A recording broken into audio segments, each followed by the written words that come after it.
It is now my great honor to welcome the President of Ukraine, Mr. Volodymyr Zeleński, who is joining us remotely from Ukraine.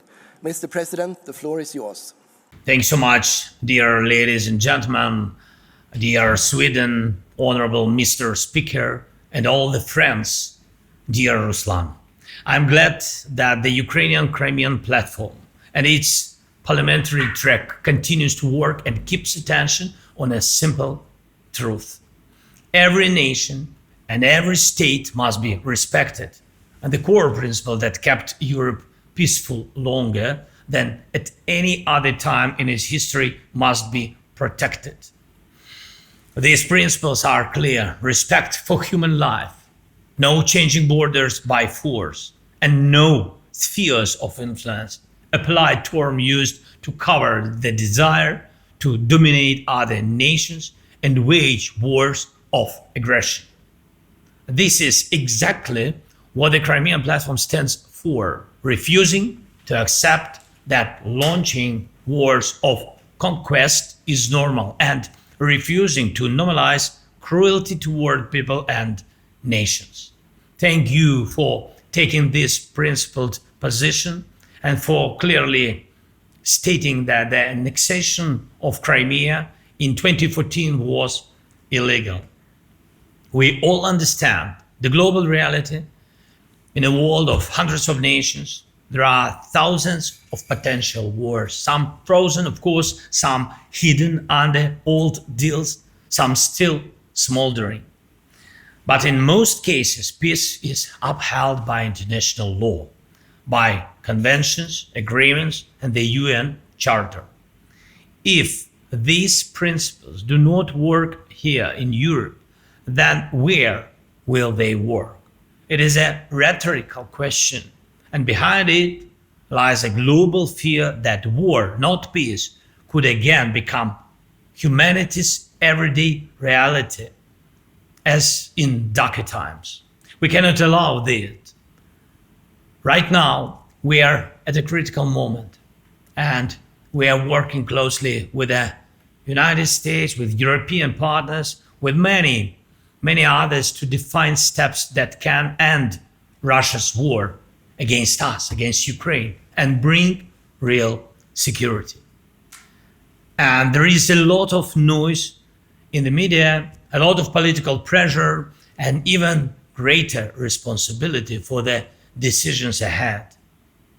Putin wants legal recognition for what he has stolen, to break the principle of territorial integrity and sovereignty. And that's the main problem. You all understand what that means. He wants it not only from Ukraine, he wants it from the whole world, and it's very dangerous. And I want to stress one more thing. In the steps we've coordinated with the side of the US, we managed to keep extremely sensitive points on the table, including the full release of all Ukrainian prisoners of war under the all for all formula, and civilians, and the complete return of Ukrainian children abducted by Russia.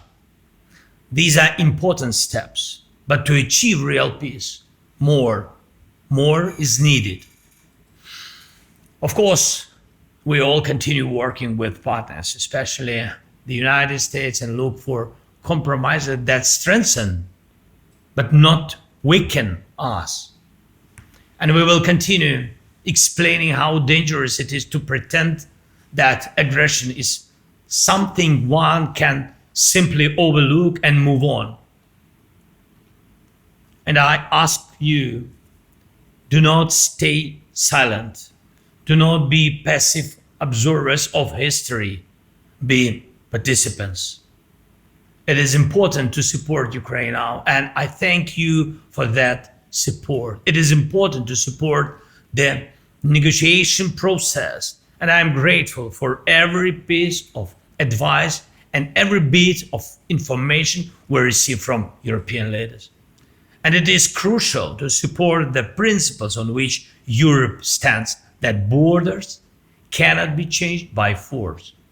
that war criminals must not escape justice, and that the aggressor must pay fully for the war he started.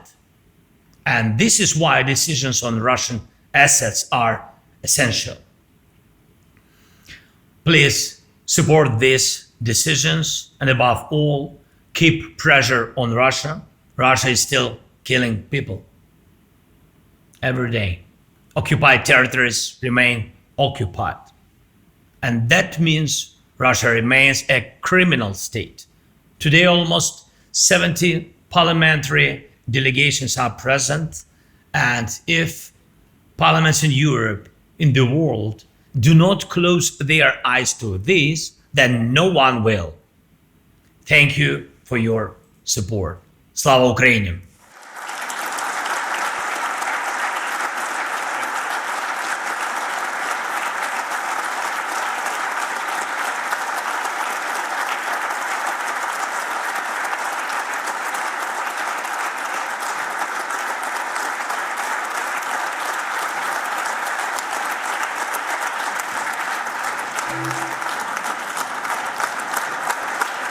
Thank you very much.